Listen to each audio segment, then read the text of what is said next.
Turn on the lights if you want. It's Wednesday, and that means it's time for a spooky story.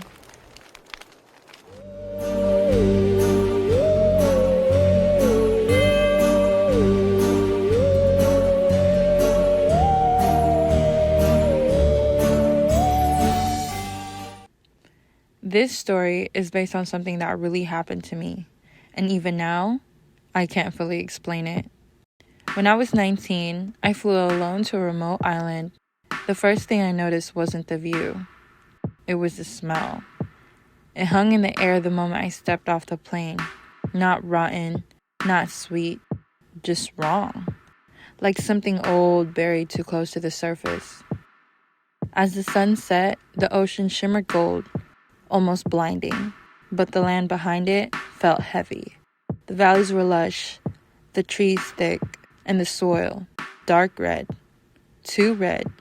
I remember wondering if that was where the smell was coming from.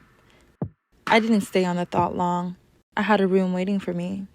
The landlord greeted me and walked me upstairs. Before handing me the keys, he had said something casual, too casual. The last tenant had to leave suddenly. Health issues. That was it. At the time, I didn't question it. I was just relieved to have somewhere to sleep. But the second I stepped into the room, something felt off. It wasn't the whole room, just one corner, right beside where my head would rest. The air there felt dense, like pressure building behind my eyes, like something was standing there, close enough to touch, but just out of sight, watching. I tried to laugh it off. I didn't believe in anything supernatural, ghosts, spirits. That wasn't real. Right? For a few days, nothing happened. Then one night, I came home exhausted. I'd grabbed takeout from Danny's, ate in bed, and passed out almost instantly. That's when I felt it. Movement under my blanket. I woke up, but I couldn't move. Not my arms, not my legs, just my eyes. Something brushed against my hands, then slowly dragged itself down towards my feet. I told myself it was a mouse. It had to be. I was new there. Maybe there were pests. Maybe I was just half asleep. I forced my eyes shut and convinced myself to go back to sleep. But deep down, I knew it didn't feel like an animal. A few days later, it happened again. This time, I was lying sideways across my bed, my feet hanging slightly over the edge, paralyzed, aware, watching. That's when I saw it. A hand, right near my feet, not reaching, just there. Then it moved, fast, crawling down the length of my bed, disappearing out of sight. I tried to scream, to move, anything, but my body wouldn't listen. It felt like I was trapped in something thick and invisible, like molasses holding me down. So I did the only thing I could. I shut my eyes and waited to wake up. But it didn't feel like a dream. Around that time, my roommate started getting sick, not normal sick. Her body would shake uncontrollably at night. Dark circles began appearing on her back like bruises, but too perfect, too intentional. Her skin grew pale, almost drained of color. She left the island not long after, returning back to Thailand. When I checked on her later, she told me something that stayed with me. She felt completely normal again the moment she left. And that's when everything clicked. The previous tenant, health issues, my roommate, the marks, the shaking, and me waking up frozen with something touching me in the dark. I started sleeping differently after that. Right at the edge of the bed, door open, ready to run. I couldn't ignore it anymore. Whatever was in that room, it wasn't just in my head. Desperate, I looked for answers.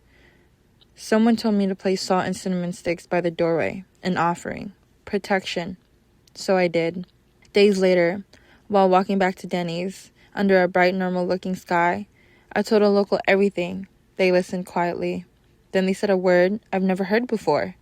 Duende. For a few days, nothing happened. I thought it was over. I was wrong. The third time was the worst.